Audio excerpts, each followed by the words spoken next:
We know it's the season for spooky things, but not much is scarier than running out of first aid supplies and basic chicken keeping items on the farm.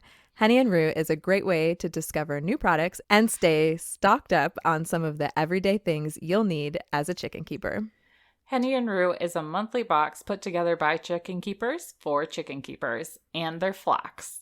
Each month, you'll receive products that may not be available at your local feed store to help build up your poultry first aid kit, try new treats and coop products to keep your flock healthy and happy. And there's always a fun gift for the humans, too. So go to honeyandrue.com and save 10% off your first box using code DRINKANDFARM. And as a subscriber, you can also visit the honeyandrue.com shop to purchase select items and save 10% off of everything. Henny and Rue, better chicken keeping delivered.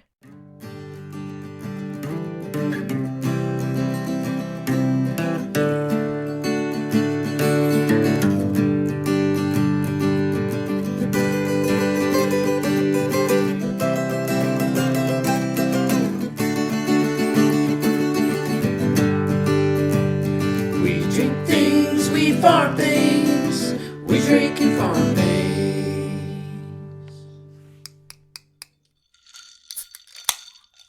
Hey, Sam. Oh, hey, Bev. What you drinking over there? So I realized I probably should have double checked I knew how to pronounce this. I believe it is Zocavesa by Stone Brewing, and it is an imperial stout inspired by Mexican hot chocolate. Ooh. It's a stout brewed with chocolate, coffee, pasilla peppers, vanilla, cinnamon, and nutmeg. So it's very topical. It's like a hint to our listeners if they don't get the podcast title or the episode title for this week. Right. So what are you drinking over there? So I have another hint. So today I am drinking a margarita, and I used some skinny margarita mix, and I think the brand was like Mr. and Mrs. T. It's whatever's at Walmart, and it's the skinny one. And then I have Margaritaville Silver Tequila. So cheers to themed drinks, I guess. And I shit you not, I just remembered that I forgot to make jalapeno pepper simple syrup from that recipe that you gave us all a few weeks back. So I'm super bummed at myself because now everything is frozen. So there's no more jalapenos. Next year. There's always next year. There is. I need to write it down so that I don't forget. I'll try to help you remember next year, but no promises. And welcome to We Drink and We Farm Things, the Minisode. Yeah. So as promised a few weeks ago, we're going to start diving into Netflix's documentary series called Rotten. And last year we covered season 1. So this year we're going to cover season 2. And today we're going to talk about episode 1, which was titled The Avocado War. Yeah, and I'm really excited to talk about this because being from Southern California, I'm like super into avocados. See, I didn't really eat avocados, I think, until I went to college because my family, they were just pretty like plain eaters, very meat and potatoes. So I did not fall in love with avocados or guacamole until I was probably like 21. So that came right along with the alcohol. I mean, avocados and alcohol, they seem like that feels like that should be a song. Yeah, like avocados and alcohol. Yeah, margaritas and guac. Like, that's the only thing I'm missing right now. That's what I should have made for dinner. Just big old bowl of guacamole. Oh my God, I'm so tempted right now. Send a text to Jared. I changed my mind on dinner. Guacamole. Go to the store. Chop, chop. And before we dig in, metaphorically and maybe even literally, we need to mention that today's Patreon drink sponsor is Natalie Quist, and her Instagram handle is at cloudloverfiber. Is that right? Did I say that right? That is right. Oh, whew, that was a lot of pressure to just like pull off the top of my head. But thanks to her, we are enjoying our beverages today while we record this minisode. So cheers, Natalie. Cheers. we should also mention before we get started, it's not a requirement that you have watched this episode. We're just going to kind of go through it and what our perspectives were and what our main takeaways were.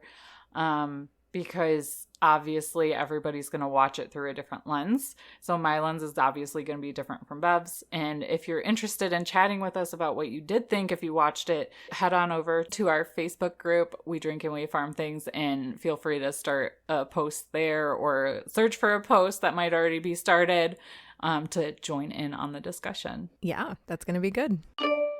So did you feel like the documentary like immediately set the stage for avocado to be like a really sexy fruit?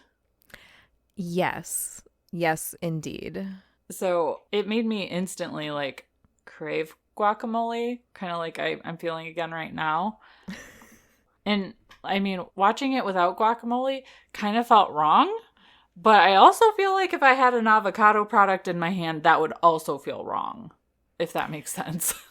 No, that makes perfect sense because I felt the exact same way. I mean, the documentary is filled with imagery of them digging into avocados like with a spoon, constantly just like peppered throughout it. And every time they did that, I was like, oh God, I really wish I haven't had an avocado. But like because avocados is on Rotten, I instantly feel guilty for feeling that way because I know I'm not supposed to, because that's the whole point of why they made it into a Rotten documentary. So it was like shame and then craving and then sad and then shame and then interesting. And it was a roller coaster of emotions over here. It was. And I want to know because like almost like right out of the gate, they called avocado a superfood. How did that make you feel, Bev? Because I know that's a trigger word for you. I was sitting in here watching it all by myself, and as soon as they said that, I was like, oh! As soon as they said it, I started laughing because I just knew you were going to get mad. I laughed to myself because no one was here to hear me like rage sigh. So it was a wasted rage sigh because I basically just did it for myself. I might have heard you all the way here, though. Yeah, you probably did. So another thing they also called avocados that kind of made me have a reaction to was they called them a financial powerhouse. And they noted that it brings in $2.5 billion a year. Yes, that's billions with a B. And they refer to avocados as green gold. So if that doesn't inspire some kind of reaction out of you, I don't know what would, because that's a serious amount of money. Yeah, it is. And I think one of the reasons why they use those terminology is because as soon as like oil is black gold, or even like really good soil is black gold, as soon as you use that like vernacular on the item, you're setting the stage for it to be something that's corruptible.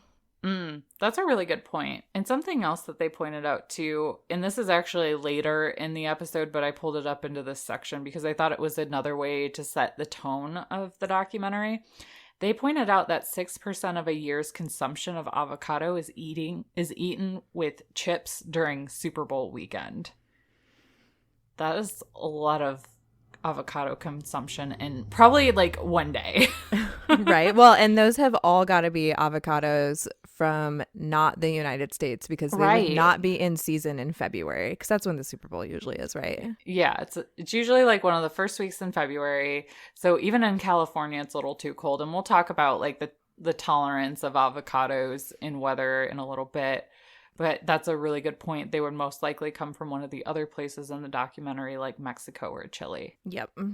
And they immediately started mentioning that the avocado industry sparked activities such as kidnappings, extortion, and murder. And one might kind of like cock their head to the side when they think that way, but you got to kind of go back up to that $2.5 billion a year. And it kind of helps, at least in my head, resolve itself of why avocados. It's not necessarily avocados' fault. It's that, we're consuming avocados at such a rate that is generating so much revenue that it's causing that because people want money, not necessarily that avocados are just to blame. Yeah. But I mean, also like in Chile, they pointed out that avocados are so big that they're sucking the limited resource that is water that they have in Chile. So, yeah.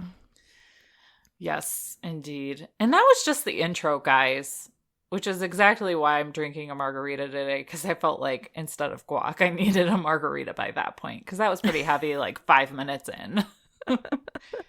Yeah, while I was watching it, I was like, damn, I could really use a drink right now, but I'm supposed to be paying attention to this so that I can actually talk about it.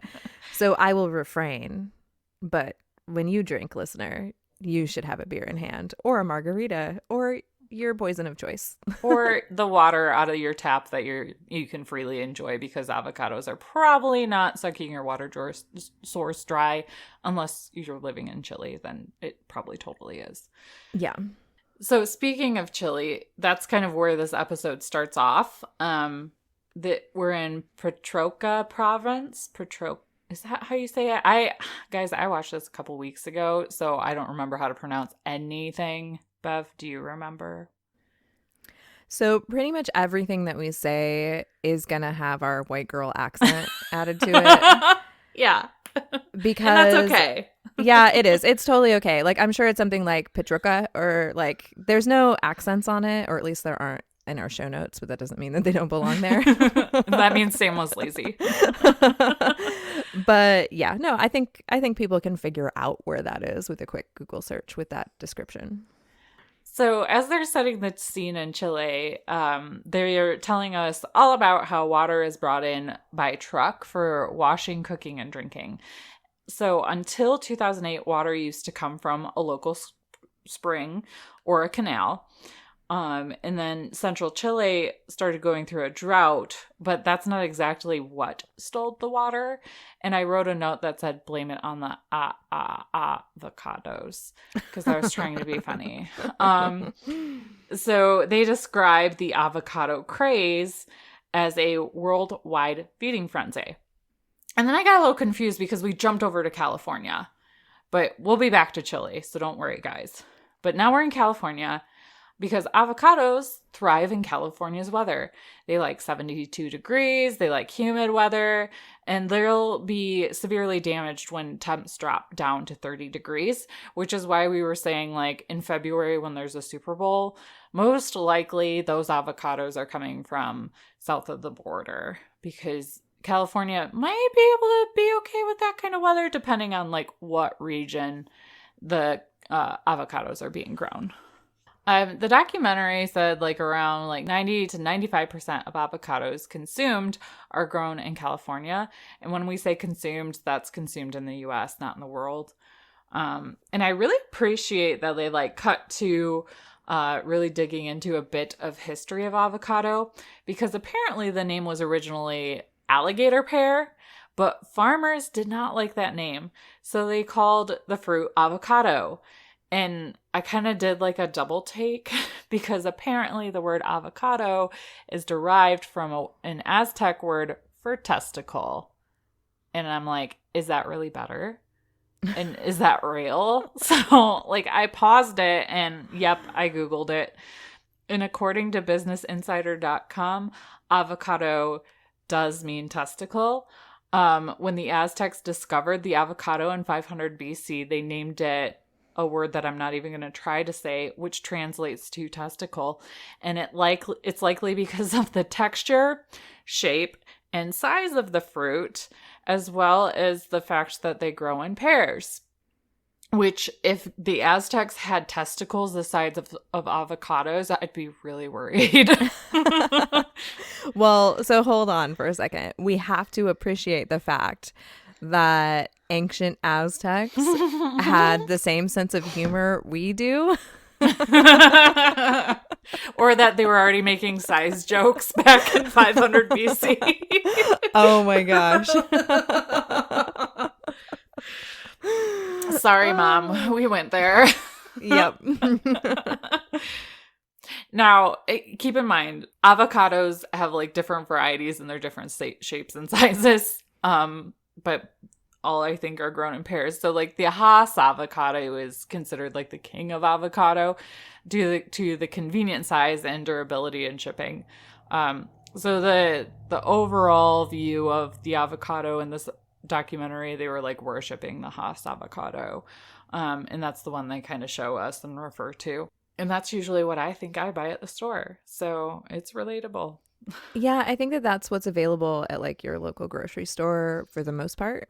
Like a specialty grocery store will have a bunch of different kinds. And if you buy them in like the bag, you know, like 5 avocados at a time, those are almost always Haas. Whereas like the bigger ones that you can buy like individually, those are usually a different variety. Man, that would be really sad if it was a bag of 5 and he just lost his buddy. Right? I feel like they should come in pairs always. They really should. Anyways, moving on from testicle jokes, they did continue to explain some more backstory of the avocados, and I thought this was really interesting and kind of timely with other things we've been talking about. But apparently, avocado growers paid for studies to be done that prove that avocados are healthy fats.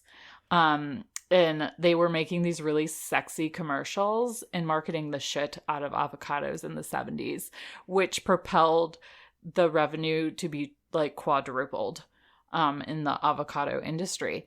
And I thought like this is just another reason why it's always important to understand funding sources. Not that funding is a bad thing, but it's just kind of a good thing to be aware of who is asking for this research to be done and why.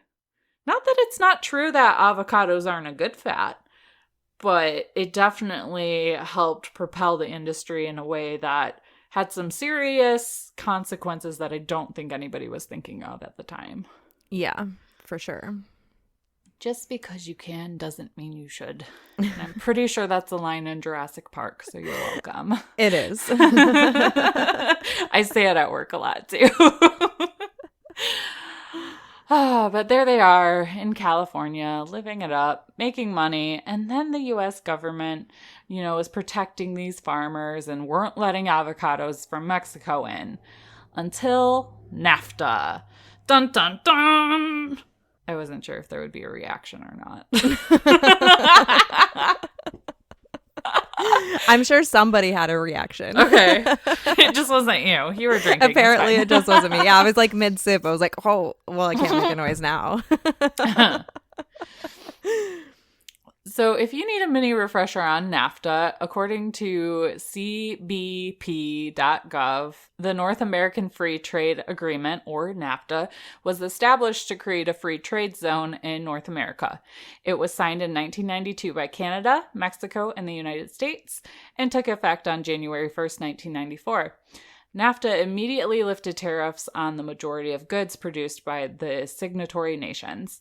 It also calls for gradual elimination over a 15-year period of most remaining barriers to cross-border investment into the movement of goods and services among the 3 countries. So, no matter what your personal feelings are of NAFTA, it did play a role in the avocado story. So, with this, there was a new surge of trade, which sounds good, but shit always rolls downhill somehow, right? So most avocado farmers were against NAFTA initially because Mexico produces 10 to 15 times more avocados than the U.S., at least at that time. But by 2007, avocados could be imported easily. So the industry thought that they would get clobbered. But turns out Mexican avocados actually lifted the industry up because it's a seasonal fruit. So Mexico was able to fill the gaps, consumers were happy, monster supply kept the prices down, and avocado consumption doubled in 10 years. Booyah.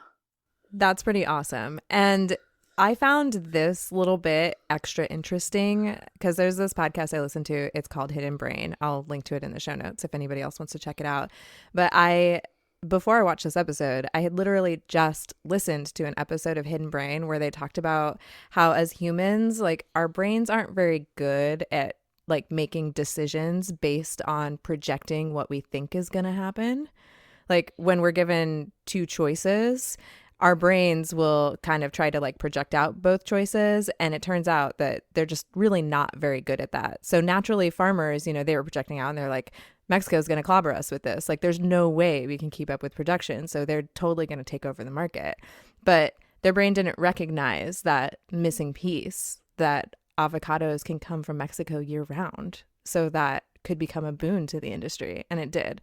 So I thought that was just like a little interesting tidbit, because it's a good reminder to us not to like knee jerk every time something changes that we think isn't going to go in our favor, because it could totally turn out to be something like this.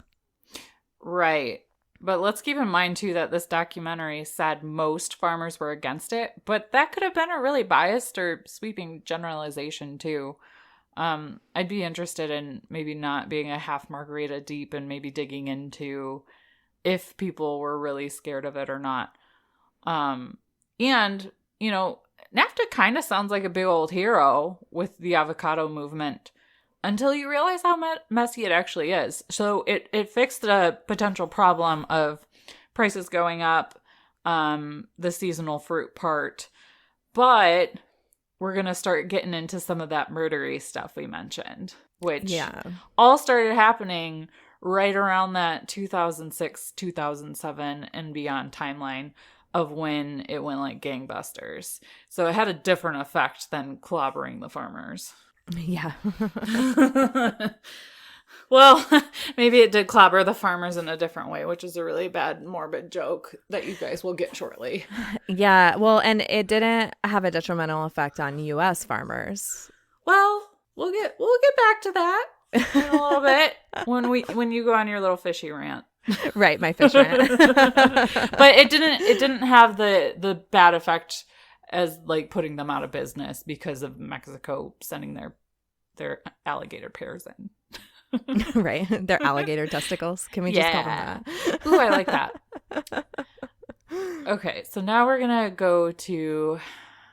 So we're going to use our white girl accents and say that we're going to Michoacan,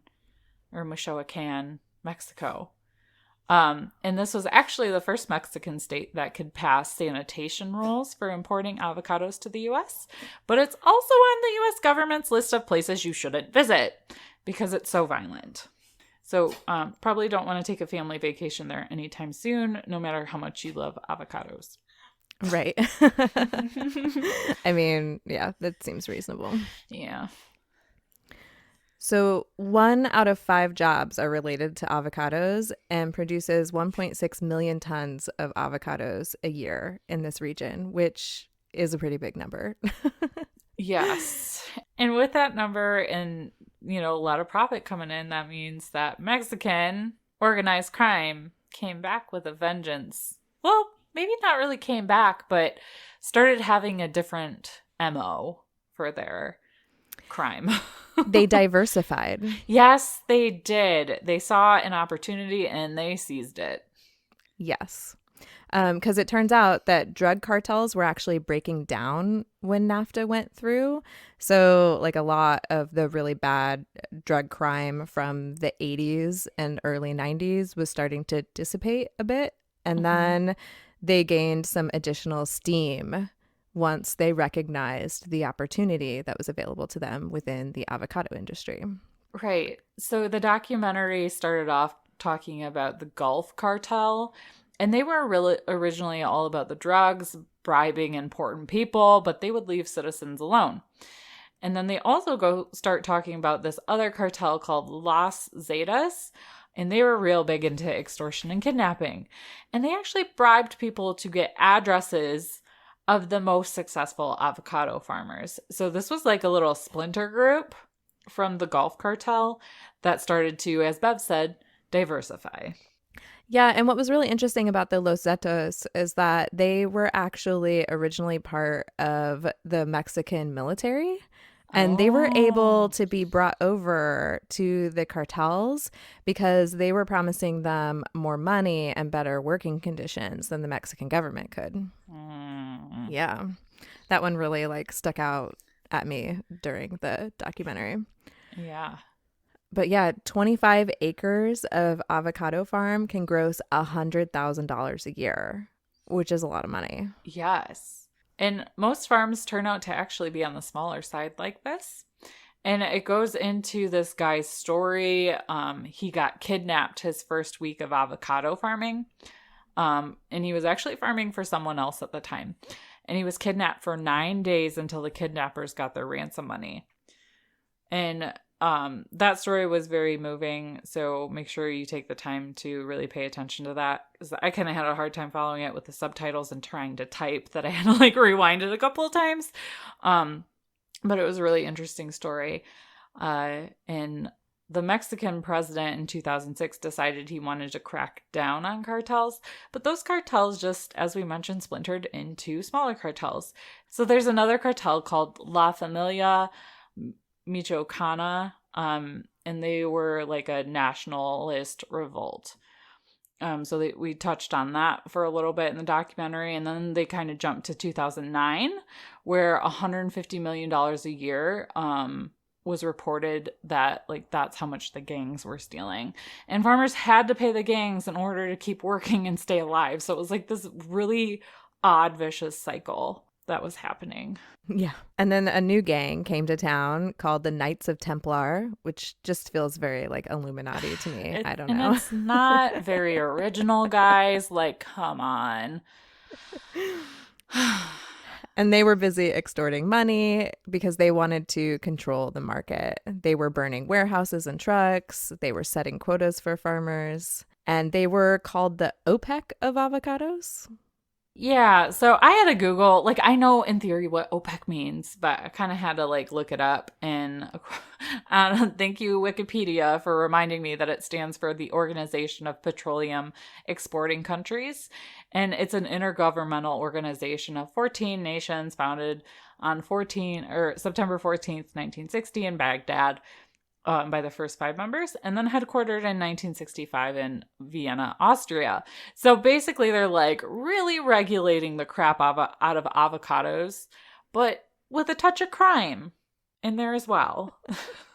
Just a smidge. Just a smidgen. just a little. And then we go to the year 2011, and they're reporting $800 million that the cartels have been stealing. They started kidnapping family members of successful farmers. And this one guy was talking about how he was kidnapped. They wanted 10 million pesos. And he said, "You better leave your farm and never come back or we'll kill you." And he claims if he would have made a report, he would have been killed because the local police are Templars themselves. So he got 3 million pesos, promised some fruit from the land, and had to sell 8 hectares of land, which translates to about 19.76 acres. And he actually still owes 1.5 million pesos from what he borrowed. Which is insane. Yeah. But then we kind of got some like vigilante action happening. This other group kind of showed up, and they're called auto defenses, which means self-protection, because people got fed up. So they made barricades, and everyone's searched and questioned, like when they come in and out of the city. But it's not really clear who the good guys are and who the bad guys are. And it's basically a fortress now, because auto defenses integrated with the state police. And now they have official guns, just like the police do. So it's like a militia / legit police department. Yeah, it's like Batman with guns, but Batman doesn't like guns. So that's kind of where we leave Mexico. And then they start segueing into the water issue that we mentioned earlier. And I couldn't believe this. I didn't know this, but it takes avocado trees about 5 to 13 years to mature. And it takes 18 gallons of water to produce a single avocado, just one of the pair. Which is kind of hilarious. Yeah. So I knew that avocados took that long, which is partially why I laughed every time I saw like those Pinterest things for like grow your own avocado tree out of the seed you get from the grocery store. I'm like, you're never going to get an avocado out of that. Your kids will be in college by the time you get an avocado out of that. Don't bother. Yes.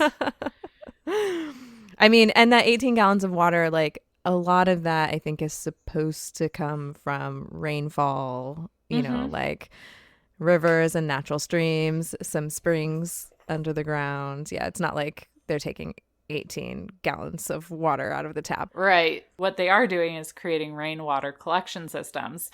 And now we're back to Chile. That was a quick jump. Yes. again, we're jumping. Again, we're jumping.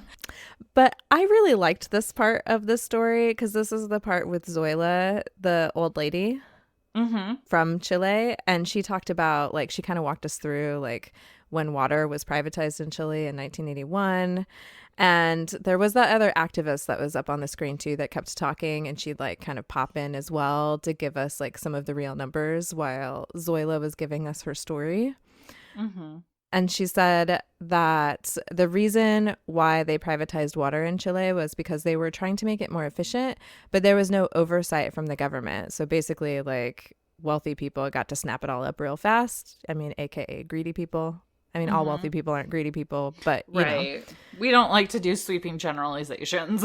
No, we don't whatsoever. But like, water is like a natural resource that should be available to everyone. So like, privatizing it and snatching it all up like feels really greedy because like water is life. Right. So 10 years before NAFTA lifted import restrictions on Mexico, the U.S. government actually allowed Chile to send limited imports of avocado.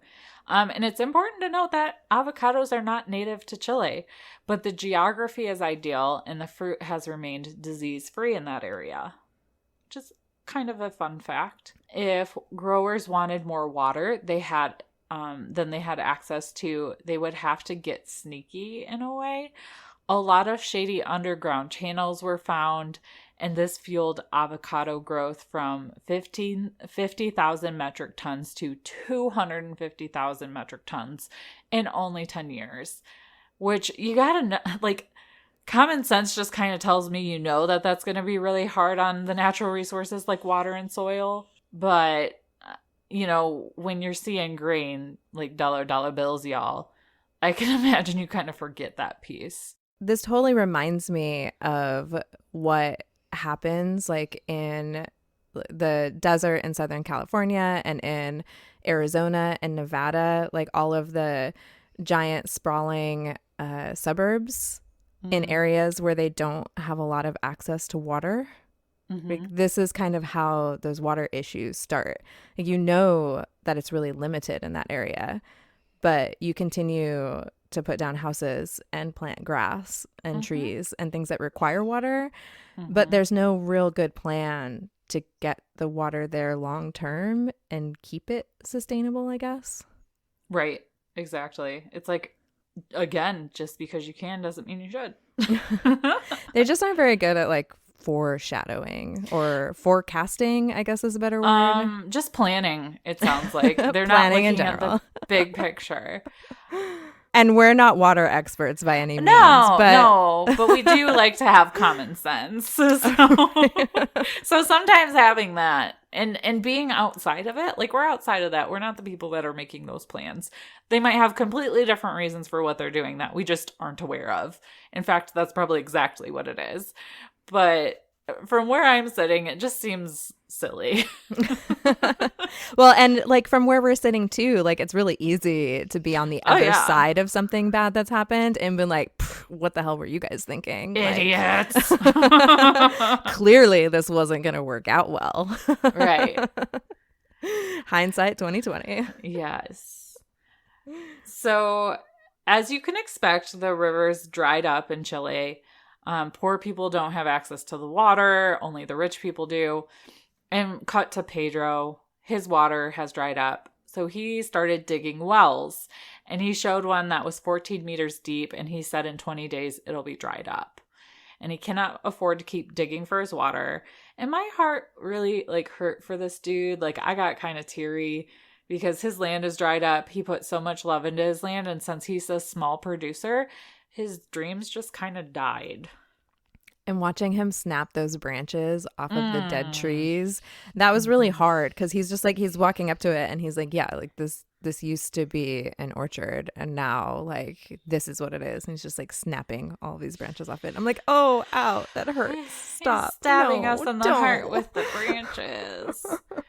And then you then they do this really nice juxtaposition of Enrique, who has 4 avocado ranches and over 1,200 acres, and he has a packing plant. He doesn't have any water issues. And he mentions big guys by the small guys, and that, you know, they're planning on hills that have irrigation systems, so they're not wasting water. So it's just like, I don't like that they kind of made it feel like big is bad, because big is sounds like it's kind of bad in Chile. But I hope people realize that big isn't bad everywhere, and that some big production like farms are doing things really the correct way and the ethical way. So I didn't like kind of that vibe, but I understood like what they were trying to do with the two different extremes. Yeah, and I was kind of glad that they showed us the two different extremes, because it just showed that there was a possibility Mm-hmm. of being successful in Chile in this market. And I mean, it's totally possible, like maybe Pedro didn't plan very well and planted his trees in, you know, like a bad spot that didn't collect water very well. Whereas, you know, Enrique talked about planting on the hills where the water runs down every time they do get rain, even though, you know, Mm-hmm. they're in a drought, so they don't get a ton of it. But when they do, you know, it runs down the hills, which is super helpful. So, like, there are a lot of moving parts that go into Mm-hmm. whether or not something becomes successful. And you can't hate on people just because they became successful. Right. Like, that's for sure. Like, unless you found out that he was like hiring cartels, like, Right. which Exactly. Then you're does like, not appear to be part of okay, the story. Yeah. yeah, you're a bad dude. Okay. Yeah. No.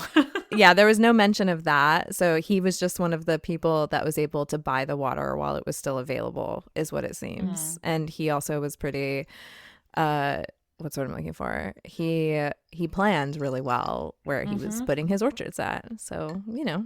And now we're going to jump back to Southern California, which also has water issues because they've been having under average rainfall, which has caused downturn in production. And remember, like, California as a whole produces like 90 to 95% of the avocados consumed in the United States. So if they're having water issues, this isn't good for you and your avocado toast. No, it's not. So they had to shut off pumps from one source, which they refer to as Sweetwater, because of a fish conservation for a pinky-sized fish. And my immediate thought was, I wonder if this is some of the fish that Bev cares about in her big kid job. Is So, it? we don't work in Central California, so it's not. Okay. But I was curious, like, when the way that he talked about it, like, so his story, like, it really hurt my heart, because he talked about how, like, his kids probably aren't going to get to inherit his farm and, you know, like, continue the legacy that he and his dad has kind of built there, because they have a really nice family farm story and it's been relatively successful. But the way that he talked about this fish, like, it was just like a trash fish. This is something that I run into at work all the time. Angry fishermen who talk about how they take the fish that we invest money and time into, and when they catch them on accident, they just like throw them on the shore to die because they're useless, is what they say. God. So his attitude towards that, like, kind of reminded me of that. So it kind of triggered me a little bit. Yeah. But this fish is actually, it's a really important fish. It's called the Delta smelt. And it's endemic to the Sacramento-San Joaquin estuary, which is the part of the river where it meets the saltwater. So it's half saltwater, half freshwater, and that's where this fish thrives. And the fish goes upstream, sort of like the salmon do during their spawning season, and they go up into the freshwater. And counting the fish that go upstream during the spawning season is how biologists used to determine like the overall health of this river and this area. But they can't do that anymore because there are literally no more of this fish. This fish is functionally extinct. They found one the last time they did a study there, and they basically only survive in hatcheries and like planned breeding programs like at UC Davis and whatnot.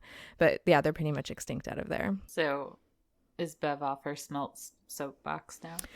I am. I'm off my smelt soapbox, like partially because, and I think it's important to like talk about how some of the things that we do like affect these native species, because like once they're gone, they're gone. And, you know, things like this are one of the reasons why farming can kind of get a bad rap for reducing biodiversity.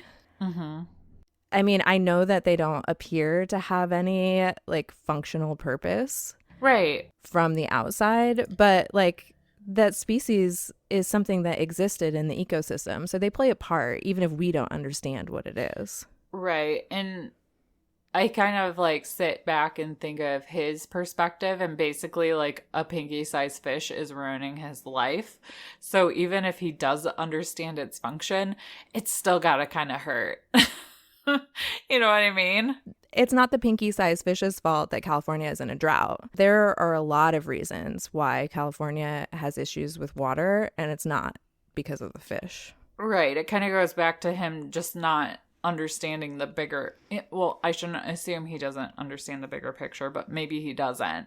And it does seem like I can't get the sweet water because of this stupid pinky-sized fish, when like you're talking about there's a broader issue. So because this dude couldn't use the quote-unquote sweet water, he's been using water from the Colorado River, which is too salty and not good for avocados. So he's kind of like screwed either way. And I think that's where like I got into kind of what you were saying, like he was crying. And it was like, you're crying, I'm not crying kind of situation for me. Because I feel really bad for him too, for like all the reasons you already said. Yeah. And the Colorado River is also in crisis. Like, that's the river that feeds Phoenix and Las Vegas. And that's actually the river that I work in. So that's the one that I'm familiar with. Yeah. So when they mentioned Colorado River, I was like, oh, yeah, no, that's where all my fish are. You're like, I'm screwed too. Yeah. I'm like, Lake Mead, that's where everybody gets their water from. And it's down. Like, just Google Lake Mead if you're curious about it. It's at its lowest point it's ever been. And now they're fighting over who gets water. Mead. Yeah, right. I know. Great name. So now that we all feel warm and fuzzy, we'll kind of wrap this up. Basically, Mexican avocados are connected to violent crime, kidnapping, and extortion. Chile's avocados are connected to the rich controlling water and water sources drying up. And the U.S. avocados are sucking our water sources dry. So pick your poison, or maybe put the avocado down. Or not? I don't really know. Which, you know, they even said in the documentary, like, well, we can't really tell you to give up avocados because, like, sadly, giving up avocados isn't a great option because we would also destroy local economies in Mexico and Chile and California. California is the 5th largest economy in the world. So destroying the avocado industry there is not anything to, you know, like, turn your nose up at. It would be huge. Right. It's kind of like ties back to maybe just stop eating meat. Okay. Yeah, no, it just doesn't work that way. No. But basically, this was all very depressing. And I'm glad I drank margarita because there was tequila in there because it was pretty depressing. And I kind of felt like I forgot how those episodes just kind of fire you up and then there's like no resolution. Right. I want an answer. Like, tell me to do something. Even if I don't want to do what you tell me to do, like, is there an answer? Sadly not in this case. Okay. We want a takeaway. Give me a hashtag. God damn it. Yeah. No hashtag for you. But anyways, we hope you guys at least enjoyed this in some capacity. And we're excited to watch the new one. Or not the new one. The next one. The next one we'll watch is called Reign of Terroir, and it's about wine. So I'm very excited about that. And that should be coming out within a couple weeks as well. Yeah. And I mean, I really enjoyed still watching this documentary, even though it felt very dissatisfying, you know, by the end of it, just because there wasn't an answer. Because I firmly believe that knowledge is power. So at least having an idea of what sort of chaos this food is causing at least gives you, you know, like a picture of what effect consumption has on certain things. I don't know exactly where I'm going with that, but you get it. But also there's one thing that we forgot to mention. They're actually talking about putting together a certification where they'll have like conflict-free avocados, but that hasn't gotten any traction yet. Oh. So sort of like coffee has that conflict-free, stamp on the coffee bag. They're talking about doing that with avocados. So like it would guarantee that these avocados were taken from a farm that didn't increase Chile's water crisis, didn't pay millions of dollars to the cartel, didn't cause fish to go extinct. If they don't pay millions of dollars to the cartel, they're not going to be alive to sell their avocados, it sounds like. Unless they live in that region where there's like their own little militia, and that's like a whole different thing. Which is probably where I imagine they'd start it. Because like California's avocados, they're going to be conflict free. I was mostly joking about the stealing water from the fish at the end. Technically, if it's draining from the water, that might depend on who you're talking to. Oh, that's a good point. Fair enough. Yeah. I mean, because every place that's in water crisis, like somebody is hurting. I read it about it because I lived in Phoenix for 14 years. So I still read all of their news. I grew up in Southern California, so I'm very familiar with the drought issues that they have in that area. None of this water discussion is new to me or surprising. Tell us what you think. Yeah. We'd love to hear it. Go to our Facebook group. We drink and we farm things.